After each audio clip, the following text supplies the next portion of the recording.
Our big story at 6, a major road will be temporarily closed in South Baldwin County starting tomorrow. Canal Road, also known as Highway 180, will be closed for the next 3 days. WKRG News 5's Debbie Williams is live in Orange Beach.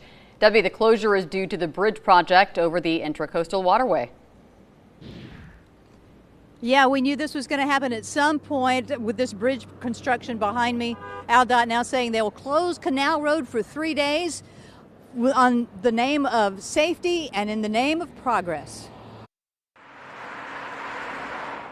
The next big step in getting a new bridge across the Intracoastal Waterway is here. The plan is to start putting in the steel girders across Canal Road. That will require the popular road that connects Gulf Shores and Orange Beach along the Intracoastal Waterway to be closed starting at 6 a.m. Tuesday. That girder will go over canal up to this right here, and then in the coming months, it'll go all the way over the Intracoastal Waterway to connect with that. Crews are giving themselves 3 days to get the massive girder in place and secured. They believe they can finish this by 6 p.m. on Thursday. Until then, traffic will be detoured around the $52 million bridge project using County Road 4, also known as Cotton Creek Drive. The message is out there. Hopefully everyone who needs to travel these roads knows about it. And if not, they'll find out when they reach the detour.